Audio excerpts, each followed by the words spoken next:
오늘은 1월 마지막 주일이고 설 연휴가 시작이 되었습니다. 시편에는 성전에 올라가는 노래가 15편이 있습니다.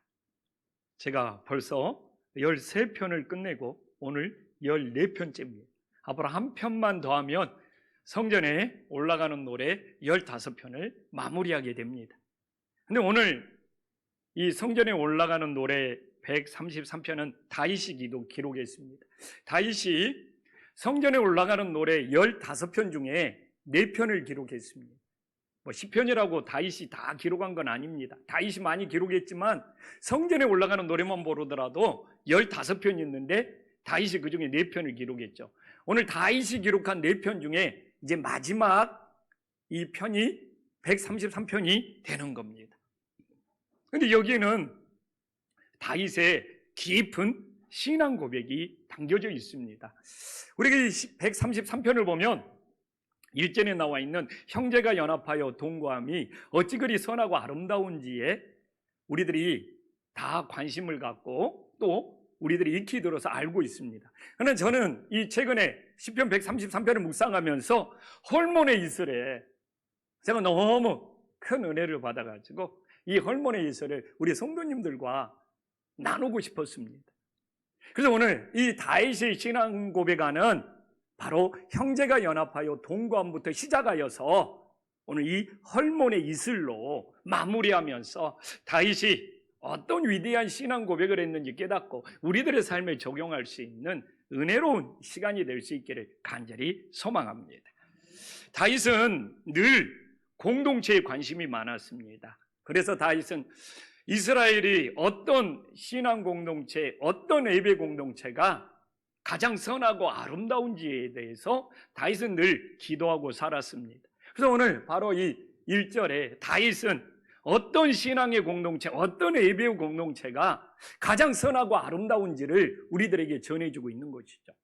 그래서 오늘 우리가 1절에 보면 다윗은 가장 선하고 아름다운 공동체는 봐라, 형제들이 모이는 공동체라는 겁니다. 보라, 형제가 연합하여.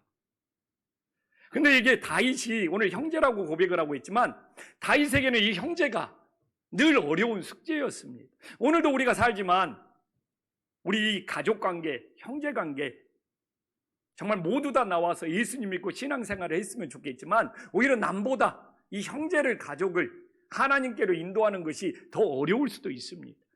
다윗에게 형제의 개념은 2가지 개념이 있습니다. 이 민족의 개념에서는 이스라엘의 12지파의 형제를 의미하고 있는 것이죠. 또한 다윗에게는 가족의 개념 중에서도 형제의 개념이 있겠죠. 무엇보다도 다윗은 자녀들이 많았습니다. 그 자녀들 사이에 서로 이 형제의 개념이 다윗에게는 있었겠죠. 그런데 다윗에게는 이 민족의 개념 속에서 12지파의 공동체가 형제가 되어서 연합한다는 것도 너무너무 큰 숙제였고, 또한 다윗의 자녀들 또한 서로 이 형제들이 연합하여 하나가 된다는 것도 다윗에게는 너무나 큰 숙제였고 기도 제목이었습니다.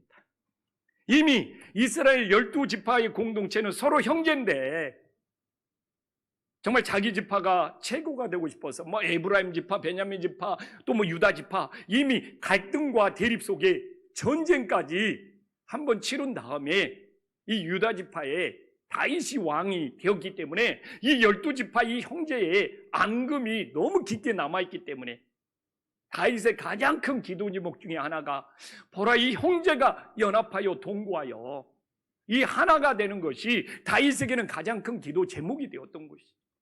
또한 가족의 개념도 다윗의 아들들이 많은데 그럼 압살롬을 비롯하여 서로 아버지의 왕권을 이어받으려고 하다 보니까 이 다윗의 자녀들의 형제 사이에도 이미 갈등과 대립이 벌어지고 있었기 때문에 다윗이 오늘 보라, 형제가 연합하여, 이건 낭만적으로 하는 것이 아니에요.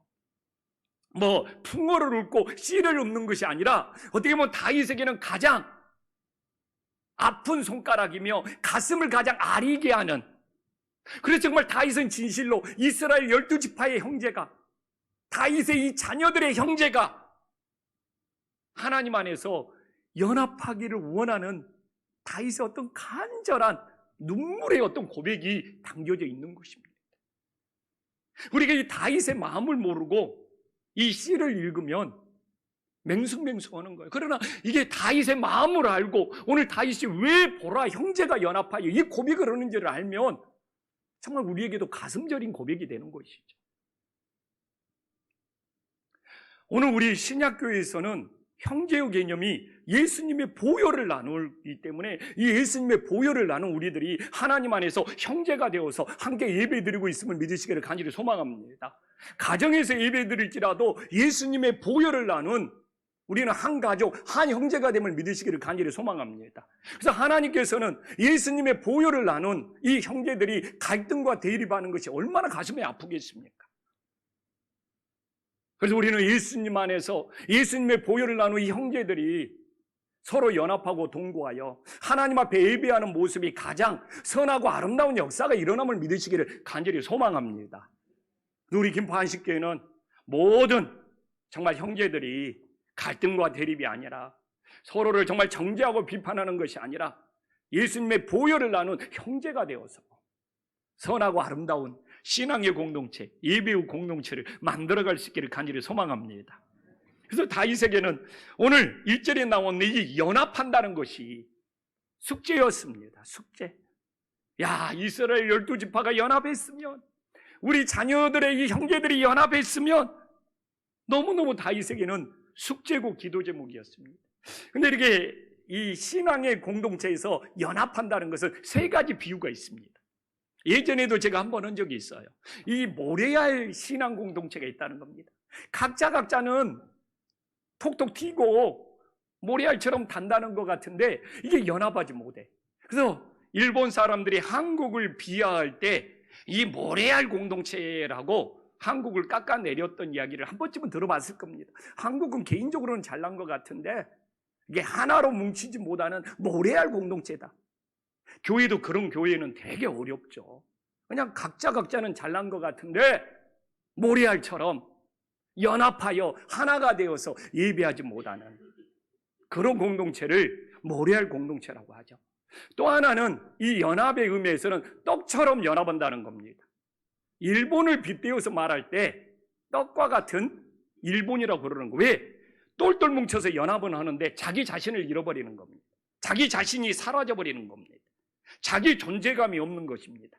우리 일본을 빗대어서 말할 때 일본이 떡처럼 뭉치는 것 같은데 자기 존재가 사라져버리는 거예요. 그러면 하나님이 원하시는 신앙의 공동체는 뭐냐? 찹쌀밥 공동체라는 겁니다. 찹쌀처럼 끈끈이 서로 하나가 되는데 이 찹쌀의 밥알처럼 자기 자신의 존재를 잃어버리지 않는 찹쌀밥 공동체가 가장 건강한 공동체고 아름다운 공동체라는 것이죠. 그래서 우리 김포한신교회가 가장 선하고 아름다운 공동체가 되기 위해서는 모래알 공동체도 아니고 떡처럼 그런 공동체도 아니고 찹쌀밥처럼 정말 서로 똘똘 뭉쳤는데 그 속에서 자기 자신도 지킬 수 있는 그런 은혜로운 찹쌀밥 공동체가 될 수 있기를 간절히 소망합니다. 근데 이렇게 다윗은 연합으로 끝나면 안 되죠. 동거까지 가야 된다는 것이죠. 이스라엘이 말하는 동거는 무슨 의미인지 압니까? 이스라엘은 1년에 몇 번 절기를 지켰습니다. 예루살렘으로 모여서 전국 각지에 흩어져 있는 이스라엘 백성들이 절기를 지키기 위해서 예루살렘 성으로 모여서 올라오죠. 제일 중요한 절기가 3번이 되는 겁니다.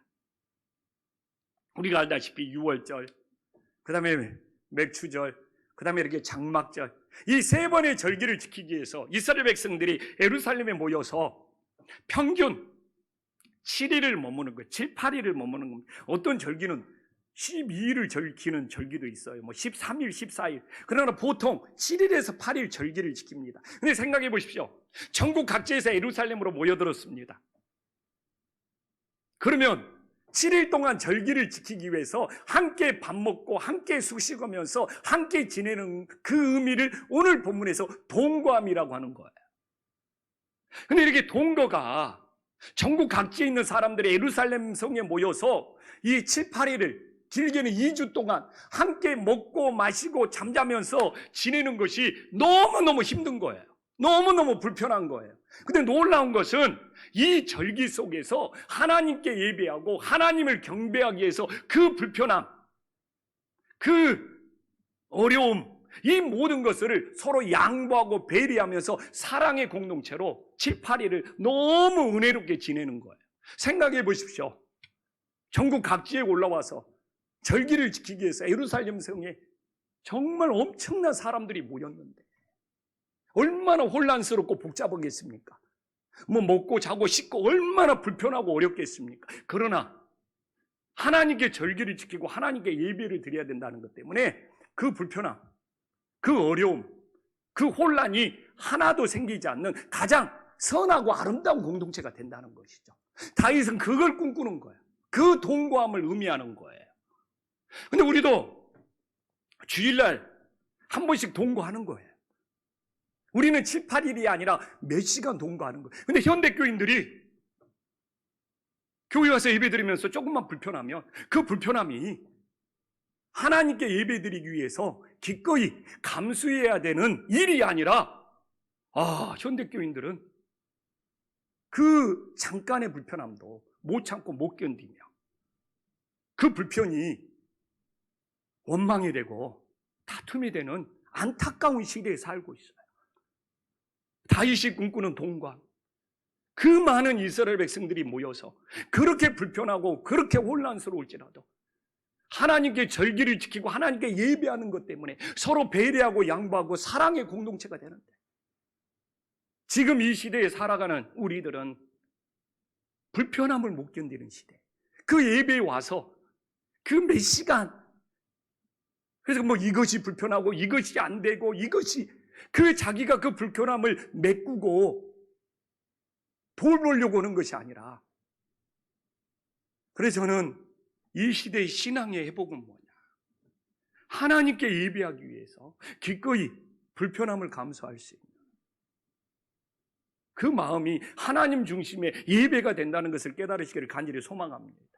그래서 저는 가정에서 예배드려도 좋습니다. 코로나 때문에 불가피하게.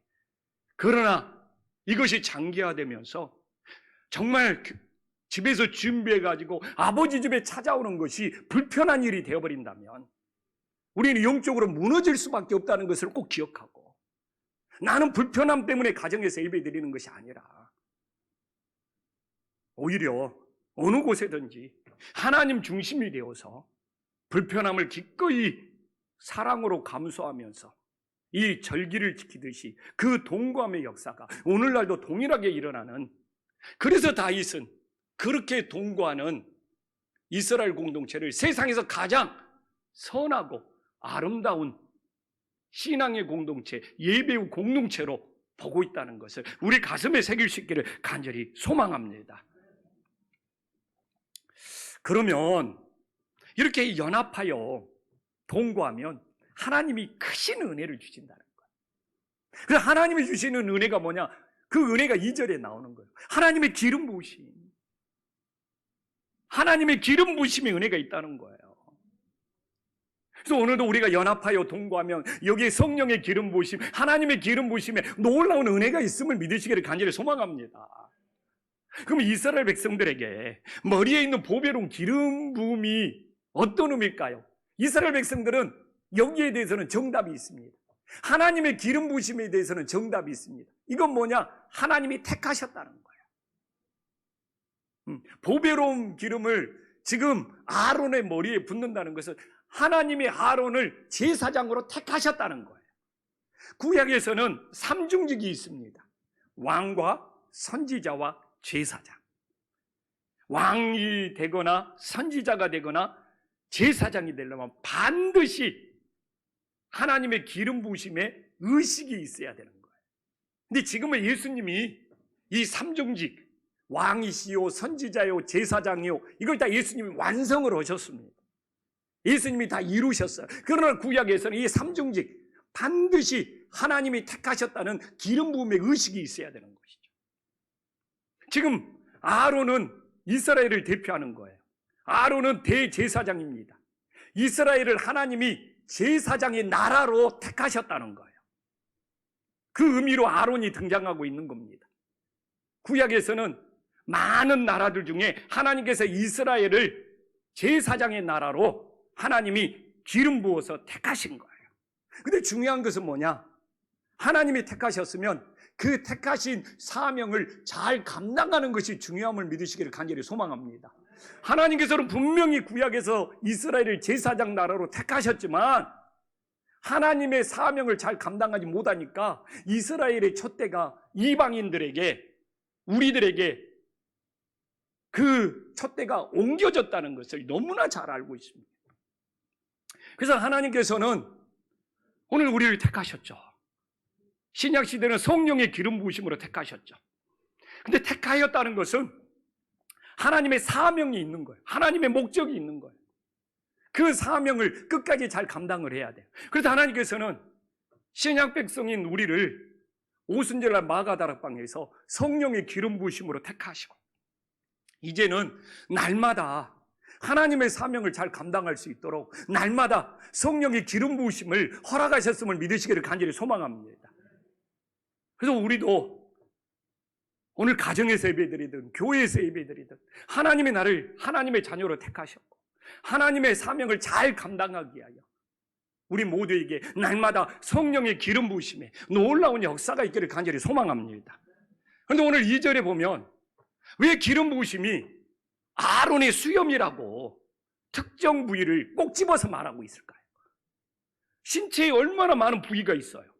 근데 왜 하필이면 그 많은 신체 부위 중에 아론의 수염이라고 꼭 집어서 말할까요? 거기는 특별한 의미가 있는 거예요.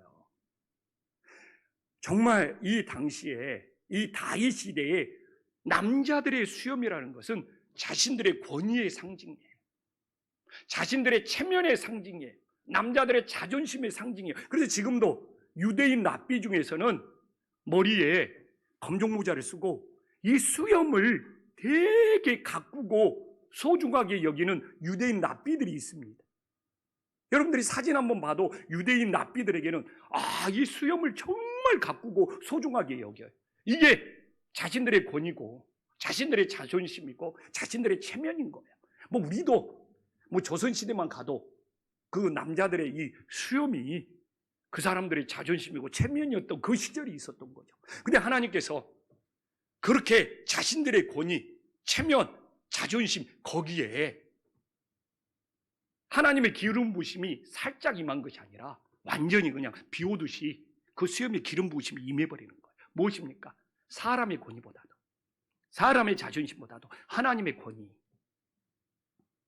주님의 권위가 더 중요하고 더 대단하고 사람의 권위가 내 자존심에 하나님의 권위 앞에 복종해야 된다는 엄청난 의미가 있다는 것을 우리 성도님들이 기억할 수 있기를 간절히 소망합니다. 그래서 신앙생활이 두 종류가 있어요. 성령의 기름 부으심을 받으면 자기 권위, 자기 체면, 자기 자존심 성령의 기름 부으심 속에 내세우지 않습니다. 그러나 이 수염의 기름 부으심이 없으면 교회 와서도 자기 자존심 부리고요, 자기 권위 내세우고 세상에서 자기 업적 내세우는, 그건 왜 그러느냐? 그 사람들 정죄하지 마세요. 저 사람에게는 아직 수염에 기름 부으심이 없구나. 주님, 저 사람에게도, 저 사람 수염에게도 기름 부으심이 있게 하여 주시옵소서. 이렇게 기도할 수 있는 놀라운 역사가 있기를 간절히 소망합니다. 저도 똑같아요. 오늘 저에게 제일 중요한 것이 뭡니까? 하나님이 저를 목사로 택하셨잖아요. 하나님의 오늘도 설교의 이 사명을 감당하기 위해서는 성령의 기름 부으심이 제일 중요함을 믿으시기를 간절히 소망합니다. 그래서 우리 성도님들이 저를 위해 기도할 때 우리 조영식 목사에게 성령의 기름 부으심이 끊임없이 임하게 해달라고 기도하는 것이 정말 큰 기도인 거예요. 만약 저에게 성령의 기름 부으심이 없잖아요, 제가 담임 목사라고 폼 잡을 거예요. 내가 이 교회 당회장인데, 내가 이 교회 담임 목사인데 왜 나를 이렇게 대접 안 해?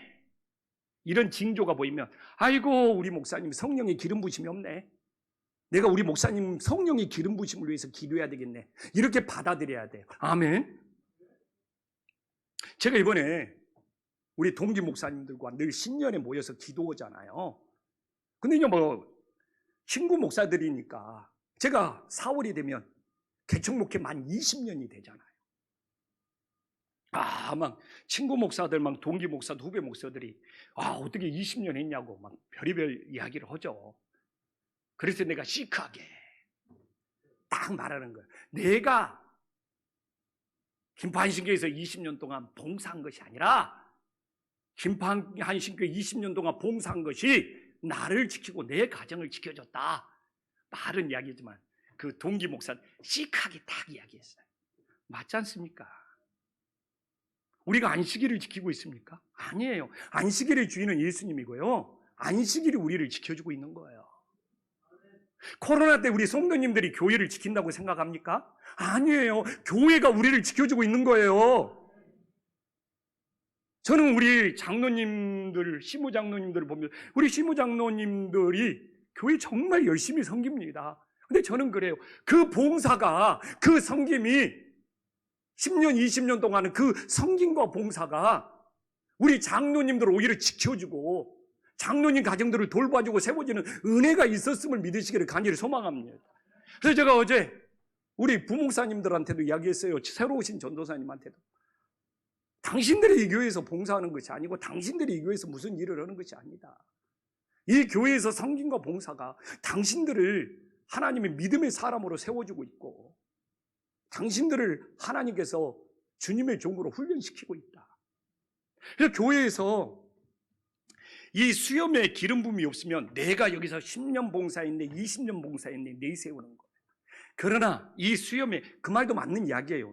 뭐 그 봉사 본인이 한 거죠. 그러나 이 수염에 기름 부음이 있으면 그 10년 봉사, 20년 봉사가 자기의 믿음을 지켜주고 자기 가정을 지켜주고 자기 삶을 지켜주는 뿌리가 되고 원동력이 된 거예요. 이게 수염의 기름 부음을 받은 겁니다.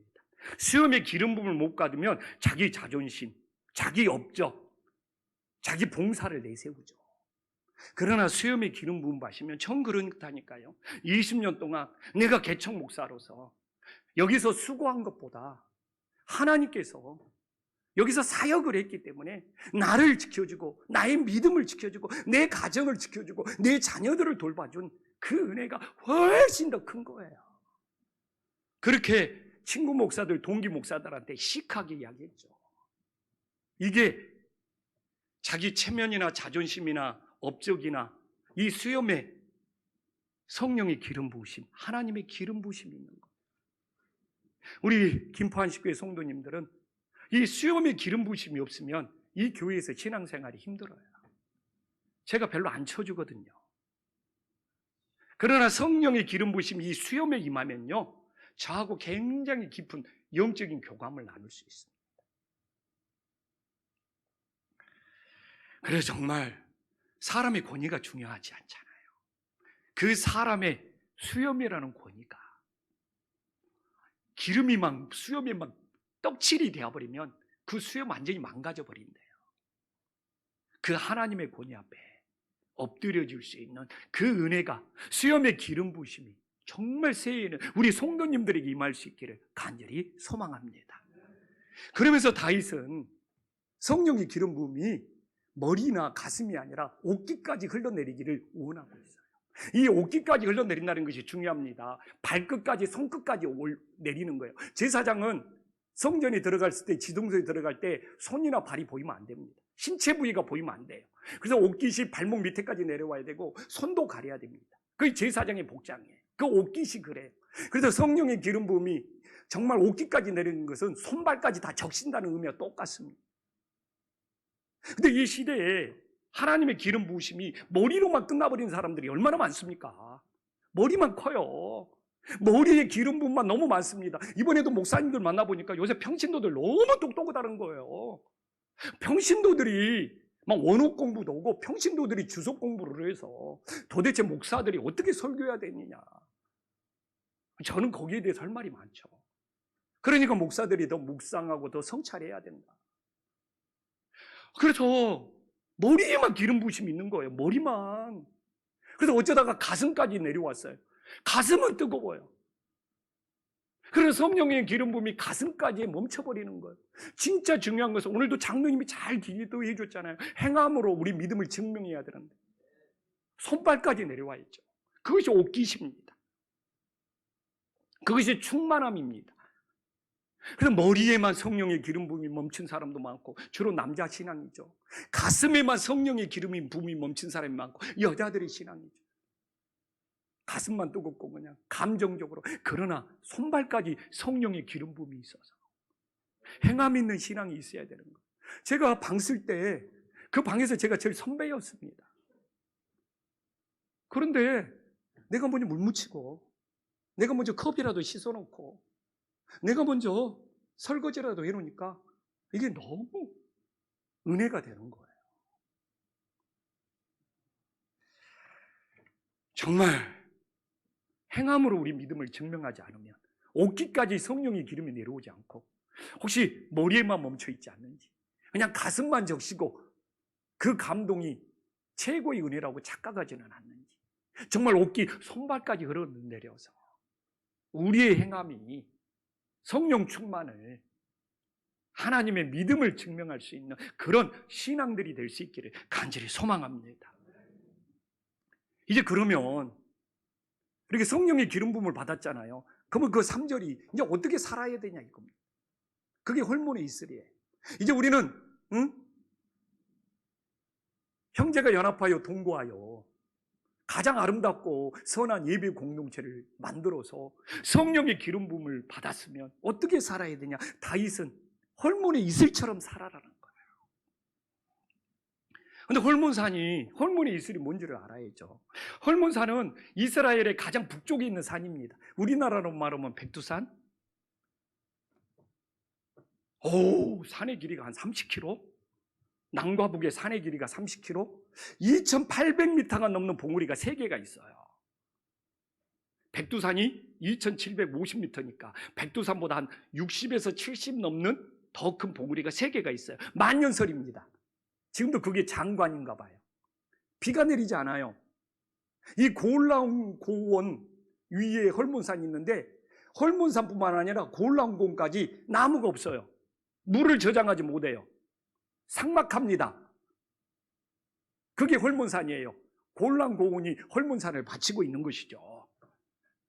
근데 오늘 놀라운 이야기를 하고 있는 거예요. 도대체 지금 헐몬의 이슬이 뭐냐? 근데 놀랍고 신비한 것은 이 헐몬산이 서쪽에서는 지중해의 차가운 바람이 불어오고 동쪽에서는 사막의 뜨거운 바람이 불어오면 밤에 이슬이 비 오듯이 내리는 거예요. 우리 잘 알잖아요. 저도 아파트 살지만 집안의 따뜻한 공기와 밖에 차가운 공기가 창문에 창틀에 만나면 이슬방울이 막 맺혀가지고 때로는 집 안으로 들어오는 결로 현상이 일어나듯이 이 헐몬산이 그래요.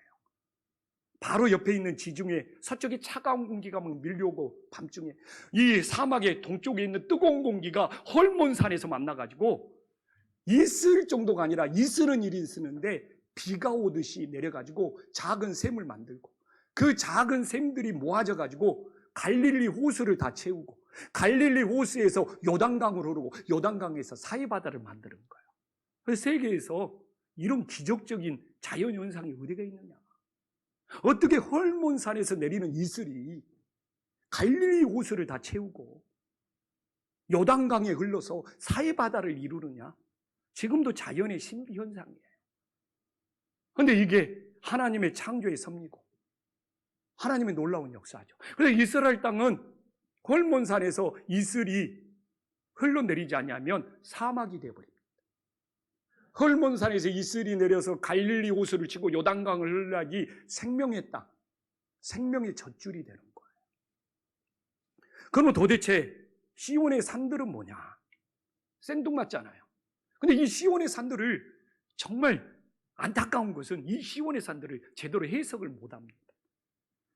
이 3절에 보면 이 시온의 산들을 다 예루살렘 옆에 있는 성전이 있는 시온의 산인 줄 알아요. 절대 아닙니다. 예루살렘 옆에도 시온산이 있어요. 거기는 한 700m 되죠. 근데 어떻게 헐몬산의 이슬이 예루살렘 북동쪽에 있는 그 시온산에 이슬이 내립니까? 그리고 여기 잘 봐보십시오. 시온의 산들이라고 합니다. 헐몬산에 2,800m가 넘는 새 봉우리를 의미하고 있는 거예요. 원래 시온이라는 뜻은 신성하다는 뜻이 있습니다. 그래서 예루살렘 북동쪽에 있는 바로 옆에 있는 시온산도 신성한 산이지만 헐몬산처럼 이렇게 높은 산도 신성한 산이라고. 그리고 이 새 봉우리가 있기 때문에 신성한 산들, 시온의 산들이라고 하는 거예요. 신명기에도 나와 있어요. 신명기에도 보면 신명기 3장 9절이나 신명기 4장 48절에 보면 헤르몬 산을 시돈 사람은 시론이라고 부르고, 그 사람 발음 표기죠. 이 헐몬산이 영어로 오면 헤르몬 산입니다. 지금 헐몬을 풀어도 리을을 연음으로 풀어도 헤르몬 산이 되는 거예요. 영어식으로 읽느냐, 그 차이만 있는 것이지. 근데 분명히 또 4장 48절에도 그 경계를 말하는 것이죠. 그 얻은 땅 아르논 골짜기 가장자리 아로에서도 시온산 곧 헤르몬산까지요. 그래서 예루살렘 옆에 있는 그 시온산만을 말하는 것이 아니라 이렇게 헤르몬산에 있는 세 봉우리들을 합쳐서 시온의 산들이라고 하는 것이죠. 근데 2차 세계대전 후에 유대인들이 팔레스타인 땅에 들어갔잖아요. 근데 충격을 받은 거예요. 그 골란 고원 위에 있는 헐몬산이, 헤르몬산이 시리아와 레바논이 다 차지하고 있는 거예요. 와, 이제 그 사람들이 댐을 만들어버리면 유대인들이 팔레스타인 들어갔지만 사막이 되어버리는 거예요. 그래서 중동 전쟁이 빵 터지는 겁니다. 그래서 헐몬산을 차지하고 있는 시리아와 레바논과 또 골란 고원에 붙어있는 요르단이 중동 전쟁에 연합을 오고, 거기에 뭔가 떡고물이 터질 것처럼 이집트가 개입을 해가지고 중동 전쟁을 1차, 2차, 3차 전쟁을 벌립니다. 병력 차이가 100분의 1이요. 그들이 100만 명이라 그러면, 야, 이스라엘 백성들은 10,000명밖에 안 되는 거예요. 100분의 1입니다. 근데 이겨. 이스라엘이 이겨. 그 이유는 딱 하나. 연합군들, 거기는 자기들끼리 사부로 오열이 되는데 이스라엘은 헐몬산에 이슬이 없으면 다 죽어. 헐몬산에 이슬이 없으면 갈릴리 호수가 마르고 요단강이 말라서 사막이 되어버려. 헐몬산에 이슬이 없으면 그들은 존재할 수가 없기 때문에, 그 헐몬산에 있을 때문에 그렇게 이스라엘 백성들이 죽음을 과거하고 싸워서 헐몬산의 세 봉우리 중에 지금 한 봉우리를 차지하고 있는 거예요. 골란 고원을 거쳐서. 그렇기 때문에 지금도 골란 고원을 거쳐서 헐몬산 그 한 봉우리 가면 시리아와 200m의 중무장을 오고 대치를 하고 있어요. 그래서 평화를 위해서 이스라엘에게 아무리 양보를 해라고 해도 헐몬산이 그 한 봉우리를 놔버리면 사막 죽음의 땅이 되는데, 근데 지금도 시리아나 레바논이나 요르단이 교묘하게 곳곳에 댐을 쌓아가지고 못 오르게 막고 있는 거예요. 자기들 땅에 있는 물들은 이스라엘 땅으로 못 가게 막아가지고 갈릴리 호수에 물이 줄어들고 있고 요단강에 물이 줄어들고 있는 현상이에요. 그래서 이 헐몬산의 이슬은 이스라엘을 죽음의 땅으로 만드냐 생명의 땅으로 만드냐, 그 의미가 있는 것이죠. 그래서 오늘 3절에 나와 있지만 헐몬산의 이슬은 영생의 복이 되고 최고의 영적인 복이 되는 거고, 왜? 생명의 젖줄이기 때문에. 헐몬산에서 내리는 이슬 한 방울은 아무런 의미가 없잖아요. 근데 이 이슬들이 모여가지고 작은 샘들을 만들고, 이 샘이 흘러서 갈릴리 호수에 채워지고 요단강을 흘러서 생명의 젖줄이 되는 거예요. 그래서 다윗은 이스라엘 백성들이 헐몬의 이슬이 되었으면 좋겠다. 우리 한 사람 한 사람은 이슬방울처럼 별로 가치가 없지만 이게 연합하고 동거하면 강물이 되어 흐름으로써 생명의 젖줄이 되는 놀라운 역사가 있음을 믿으시기를 간절히 소망합니다. 그래서 여러분, 우리 김포한신교회가 우리 성도님들이 헐몬산의 이슬이 되었으면 좋겠어요. 헐몬산의 이슬이 되었으면 좋겠어요. 우리 각자는 이슬방울처럼 아무런 의미가 없지만 이게 아버지 집에서 연합하고 동거했을 때 강물이 되어 흘러서 수많은 생명을 살리고 우리들이 영원한 생명을 받을 수 있는 이 놀라운 역사. 그래서 그런 것을 꿈꿉니다. 김포한식교회 찬양팀들은 헐몬산의 이슬이 되었으면 좋겠고, 우리가 봉우리처럼, 봉우리는 예수님이 되어야 돼. 우리가 봉우리처럼 헐문산의 봉우리처럼 내가 주목받고 튀는 것이 아니라 봉우리는 예수님이 되고 우리는 그 봉우리에서 흐르는 헐문산의 이슬이 되어야 되는 거예요. 오늘 성가대 찬양팀도 다 똑같아. 자기가 봉우리가 되고 자기가 주목받으려고 하면 상처받고 힘들고 갈등이 생겨. 우리 김포 한식교회는 봉우리가 되려고 하는 마음으로 신앙생활하면 부딪히고 힘들고 어려운 거예요. 하나님께서는 봉우리는 예수님이다. 우리는 헐몬의 이슬이 되어서 서로 연합하고 한마음이 돼서 흘러가야 된다. 사랑으로 흘러가야 된다. 봐보십시오. 헐몬산의 이슬이 하나의 강물로 보일 때 크고 높음이 어디가 있습니까? 많고 적음이 어디가 있습니까? 나는 너를 배척해. 나는 너와 안 어울려. 어디 다 포용하고 수용해서 하나의 강물이 되어서 흐르는 것이 헐몬산의 이슬이잖아. 이게 세상에서 가장 아름답고 선한 공동체가 아닙니까? 근데 사람이 교묘하게 봉우리가 되어서 주목받고 싶어 해요. 그래서 오늘 다윗이 3절에 뭐라고 말합니까? 거기서가 헐몬의 이슬이 하나로 연합하고 모이는 거기서가 최고의 복 있는 자리고 그 자리가 영생의 자리가 됨을 믿으시기를 간절히 소망합니다. 그래서 오늘도 이 자리가 또 가정에서 예배하는 우리 성도님들의 자리가 헐몬의 이슬이 하나로 모여서 강물이 되어 흐르는 거기서가 될 수 있기를 간절히 소망합니다. 저는 가정에서 예배 드려도 좋습니다. 그러나 헐몬의 이슬이라는 것을 망각하지 마십시오.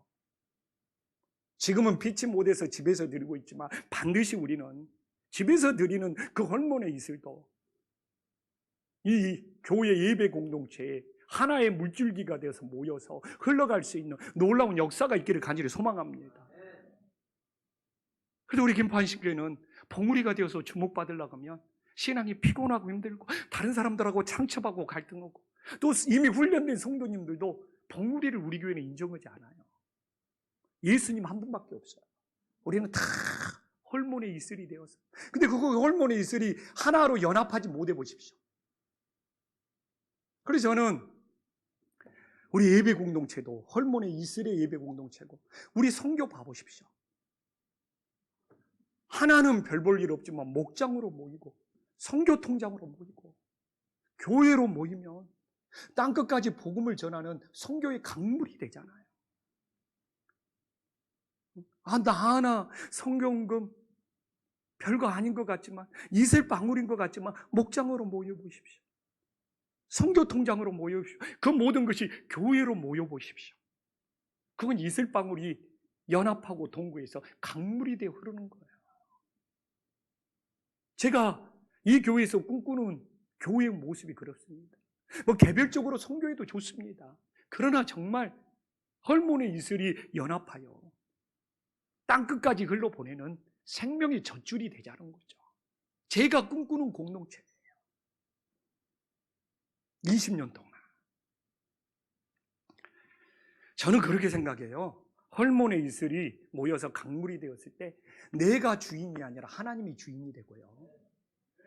오른손이 하는 일을 왼손이 모르게 하는 것이 그 안에서 이루어지고요. 정말 많이 한 사람도 없고 적게 한 사람도 없고 크고 높낮이도 없고 모든 걸 포용하고 모든 걸 수용하잖아요. 그게 헐몬의 이슬이 연합하여 흐르는 겁니다. 이것보다 더 선하고 아름다운 공동체가 어디가 있겠습니까? 저는 한신교회의 뿌리, 한신교회의 원동력, 한신교회의 모든 역사는 헐몬의 이슬이 모여서 흐르는 데서 시작되고 있는 것이다. 그래서 제가 부목사님들한테 물어봤어요. 우리 김포 한신교회가 선교하는 것이 뭐냐? 얼마나 되냐? 선교관까지 합쳐서 35곳이에요. 헐몬의 이슬이 모여서 흐르고 있는 겁니다. 그래서 오늘 저는 부탁드립니다. 정말 우리 교회에서는 작은 봉우리든 높은 봉우리든 주목받으려고 하지 말고 헐몬의 이슬이 되어서 함께 연합하여 흐르면서 예배 공동체, 선교 공동체를 만들어갈 수 있는 그 은혜의 역사가, 그래서 하나님 눈에 가장 선하고 아름다운 공동체가 될 수 있기를 간절히 소망합니다. 기도하겠습니다.